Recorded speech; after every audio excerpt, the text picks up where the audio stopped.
Before we order something, let me apologize. I'm sorry I kept you waiting, not just today, but even before this, on several cold evenings. I'm sorry for canning on you so many times, and it sucks to know that even if I'd canned on you today, tomorrow you'd still call me mine. I know I didn't dress up for this date with you. It's so easy to take you for granted and finish the life craving admiration of a few. I have more memories with a friend whom I met barely a year ago than I have with you. I didn't know back then that it would be fun just to be with you.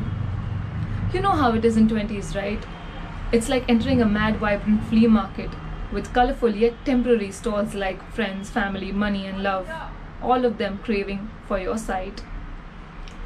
I walked around and wondered what to buy, how much time to give to each stall as I passed by. I loafed around overwhelmed and awestruck because there was so much to try. Amidst all this, I really couldn't hear you cry. I fell for those glittery stalls and the indistinct chatter, and I sold my life for the youthful of brawl. I could have just heard the voice within and followed it, and I know you would find me at the chocolate stall. But I'll take responsibility of this today and I'll clear my shit. But it sucks to know that even if I didn't, you'd still gladly stay. I could pretend to ignore this whatever we have between us and throw it under the rug. But that would be like putting the relationship that you and me could have under the truck. I'm sorry I was selfish and I treated you well only when you got me the first award when I was 18, or when you made me win the first case of my practice. I'm sorry I discarded your existence when you were having a fun glide between two achievements or absolutely nothing. I pushed you more because I wanted you to be more, but actually it was more like my inherent incapacity to love you for who you were. I'm sorry I'm still not even asking if you're hungry, and here I am ranting apologies because it's an empty day indeed. I'm sorry for loving you only when you gave me something good to redeem your existence with.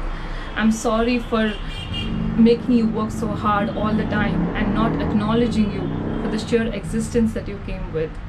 I'm sorry I didn't take you for that trip. We were 6 and there was only place for 5. I had to be one of them and I had to get my quick fix. Having you on the trip would cause discomfort to a few, and back then they mattered to me more than you. I know you craved pizza and beer with me the other night, but for me, listening to my friend over and over again rant on the same thing felt safer, or she'd give up on me that night. I planned their weddings, I forgot to plan your life. I spent nights reading their minds, but I never stopped by the favorite bookstore I loved passing by. I knew exactly how the ex's attention-seeking best friend loved her cold coffee, but I did not know the exact shade of brown from which you looked at me in the eye. Don't give up already on me. I know you won't. My biggest fear is us becoming distant and cold. I really want to make this try. I really want to make this work.